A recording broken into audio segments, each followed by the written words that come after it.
I can ask you questions. Oh my gosh, overwhelming. Sorry. I mean, thanks. I think it went really great. I was definitely put in some tough positions by Magda, especially in that second, so I'm really happy with how I pulled through.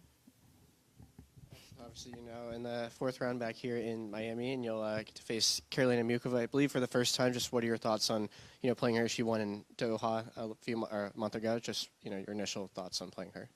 Yeah, I'm really excited. I haven't thought about it much. I haven't had time to think about it much, but she's obviously a great player and is doing really well. A couple of years back, I watched one of her finals, and I was really impressed. So to be put in a position to compete against her is a real privilege and gonna be a test for sure. And talking about the match today, I wanted to ask specifically about the second set tiebreak. I know you were up initially in the second set, and then she got it back on serve. Just kind of what was your mindset going into that, tiebreak tonight? I think I just told myself to be brave.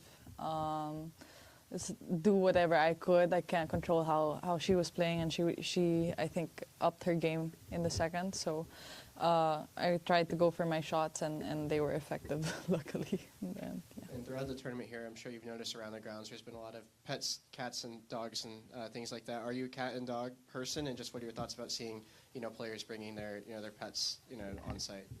I personally have never really had like a big pet.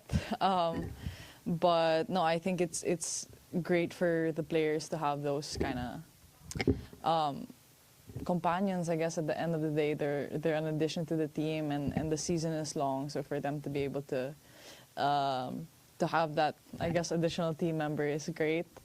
I don't see myself doing that anytime soon, but yeah, it brings a good vibe as long as they don't bite. And then just the theme of the first week of Miami has been a lot of rain, and obviously it's very sunny now, but there's been a lot of delays and matches pushed back. Maybe it didn't affect you as much, but kind of when that's kind of happening, kind of how does that affect you in any way? And maybe when there's a long delay, kind of what's your strategy of handling, when you're going off court and coming back on? You mean during matches, or? Yeah, I guess during a specific match, hypothetically, you're on court, you go off, and then have to come back on. What are you doing in that time when you leave? It really depends. I think you have to stay warm first, and then you need to see how the weather goes, because it's always very unpredictable.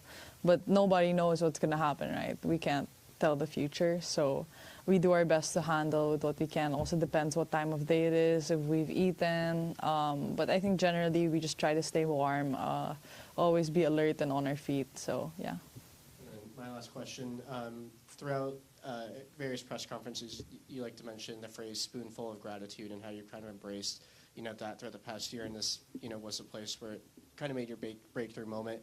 Just kind of when you mention that phrase, where does that gratitude, come from? I think the fact I recognize that I'm also blessed to be living my life, or the life that I live. Of course, I've earned it. I've definitely earned it. I've put in the work. That's not to be questioned. But then again, I think it's so important to be grateful for what you have. I've witnessed poverty, in surroundings, or in my surroundings. So I don't take for granted anything, especially family and my team and just the opportunities I'm able to have. So that's why I make it a point to always be grateful. Yeah. Thank you. Okay, thank you.